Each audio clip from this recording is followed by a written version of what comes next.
Mass Effect, a term that refers to the foundational technology of an ancient alien race able to manipulate the fabric of space and time, the greatest discovery in the history of mankind, and also the namesake of the 2007 space opera Odyssey. With the release of the Mass Effect Legendary Edition, this early Xbox 360 classic has been brought into the modern age, while still maintaining the vast majority of its 2007 quirks. As an RPG, Mass Effect set new standards for the genre, and redefined what players were able to expect from the consequences of their choices in video games. Mass Effect is a game that is well deserving of its legendary status, and while it takes a significant shift in mindset to accommodate for the ways in which it's aged, that shift is more than worth the effort for the ways in which the game continues to outshine even the best that the modern RPG genre has to offer. Welcome everyone. Welcome to the first in what will hopefully be a new series of retro reviews here at ColdNorth Productions. I'm the Law Morris, and this is going to be a series in which I either revisit or play older games for the first time, then offer a review through a modern lens. For the inaugural review, I played through 2007's Mass Effect. Here are my thoughts.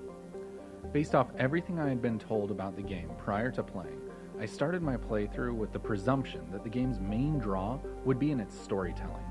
Within the spectrum of fictional space operas, Mass Effect falls significantly closer to Star Trek than it does Star Wars. Full of well-established societies and cultures brought to life by rich historical lore and tumultuous political relations, the universe of Mass Effect feels as though it existed prior to the player's arrival and will continue to exist after they leave. As a result of this establishment of universe, Mass Effect is able to create meaningful stakes while allowing for the player's choices to create significant changes, as the individual character is never more grand than the larger universe. The story revolves around Commander Shepard during his or her pursuit of the rogue Spectre agent Saren, after suspicions of Saren's betrayal of the Council and the Milky Way race's alliance are confirmed. This conflict with and pursuit of Saren serves the game as a compelling A story to keep the player involved without overwhelming them with lore to build the larger conflict. After arriving on Virmire, the player discovers that Saren has awoken an ancient synthetic organic starship that is part of a race better known as the Reapers.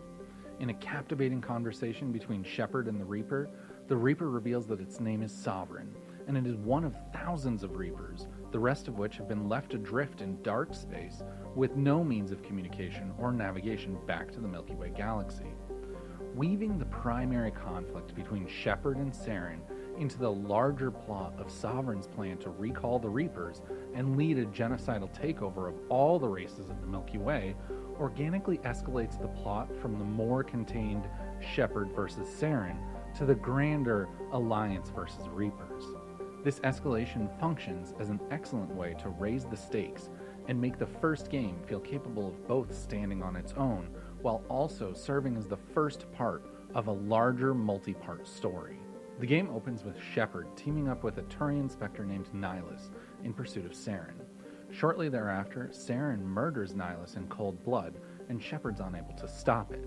After coming in contact with a mysterious Prothean beacon, Shepard has a vision the likes of which cannot be deduced, and reports back to the Alliance Council to brief them on the events of Eden Prime, and is then promoted to the rank of Spectre and given the mission of investigating the rogue Spectre, Saren.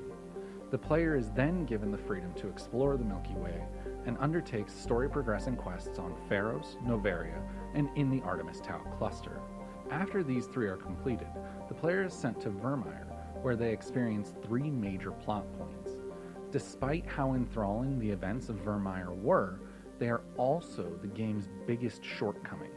The encounter with Rex that has the potential to radically change the dynamic amongst the crew of the Normandy, followed by the conversation Shepard has with Sovereign, and capped off with the conversation between Shepard and Saren, all provide hard-hitting story moments and dialogue options that will greatly affect the outcome of the game. But despite how captivating the events of Virmire are, I couldn't help but feel as though stacking all those major story beats in quick succession made for less than ideal pacing. After playing through Virmire, I was so hooked on the game that I finished it that day. But to get to Virmire, The game was asking for roughly 7 to 10 hours of good, but not great gameplay and storytelling. Had those moments been spread out across the events of Pharos, Noveria, and Artemis Tau, the player would have had significantly more reason to continue to want to know what would be happening next in the story. At the core of that story are the characters and their relationships with Shepard. It may sound cliche, but the player gets as much out of these relationships as they're willing to put in. Obviously, everyone will have different opinions of each character, but in my playthrough, the standouts were Rex and Liara. Each character has significant backstory to explore, giving the player not only the opportunity to better understand the universe, but also develop relationships with those characters. Rex's instinctual loyalty to the preservation of the Krogan, Liara's curiosity of other species, and Ashley's space racism all offer deep and intricate dialogue options with lasting consequences in which choices are dictated by how the player has invested their stat points and their past dialogue decisions. Despite the excellence of the story, the gameplay is where Mass Effect shows its age in the most significant way, and stands as the largest hurdle to enjoying the game in the modern context. Gunplay can be charitably described as serviceable at best. Movement feels slow and stiff, and combat scenarios are almost entirely unimaginative cover-based encounters. The game lacks any sense of variance in combat and exploration, offering little to no verticality, leaving me feeling as though the squad-based abilities are superfluous and squandered. Without a doubt, the highlight moments of the game are in the conversations. Mass Effect doesn't offer any massive set pieces that will stick in my mind the same way things like Uncharted 3's airplane sequence, Gears of War's train in the finale, or Metal Gear Solid 3's Shagohod chase. But what it does offer is jaw-dropping revelations that are provided to the character conversationally. So where the game excels at storytelling, it leaves something to be desired in the gameplay department. The ultimate question surrounding Mass Effect with the newly released Legendary Edition is whether or not the game holds up in the context of 2021.